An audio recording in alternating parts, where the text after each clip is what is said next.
মার্কিন president Donald ট্রাম্পের বাণিজ্য শুল্ক হুমকি ও আরোপ থামছেই না। বিশেষ করে ভারতে দুদফা চড়া শুল্ক আরোপের পর সোমবার নতুন হুমকি দিলেন তিনি। যুক্তরাষ্ট্রে আমদানিকৃত ভারতের চালের উপর শুল্ক আরোপের কথা ভাবছে তার প্রশাসন।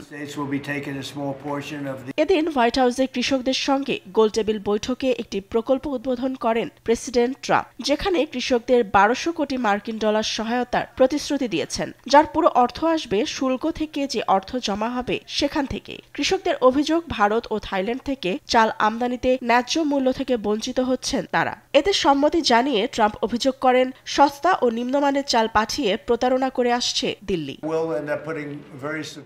ভারতকে যুক্তরাষ্ট্রে চাল ডাম্পিং করা উচিত নয়, তাদের কোনো অনুমতি নেই। ভারতকে অবশ্যই শুল্ক দিতে হবে। এদিকে বিদেশি নির্ভরতা কমিয়ে কৃষকদের যুক্তরাষ্ট্রে সারের উৎপাদন বাড়ানোর পরামর্শ দিয়েছেন ডোনাল্ড ট্রাম্প। কানাডা থেকে আমদানির সারে নজরদারি ও শুল্ক আরোপ করা হবে বলেও জানান তিনি।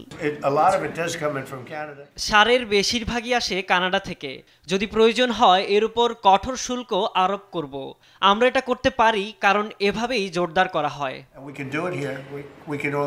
অন্যান্য দেশের সঙ্গে বাণিজ্য আলোচনায় যুক্তরাষ্ট্রের অগ্রগতি হলেও ভারত ও কানাডার সঙ্গে এখনও চূড়ান্ত সমঝোতায় পৌঁছাতে পারেনি ওয়াশিংটন। এ নিয়ে দুদেশের কঠোর সমালোচনা করেন তিনি। এবছরের শুরুতে ট্রাম্প ভারতের পণ্যে দুদফা 50% বাড়তি শুল্ক আরোপ করেন। এর মধ্যে 25% শুল্ক আরোপ করা হয় বিধিনিষেধ উপেক্ষা করে রাশিয়া থেকে জ্বালানি তেল আমদানি করায়।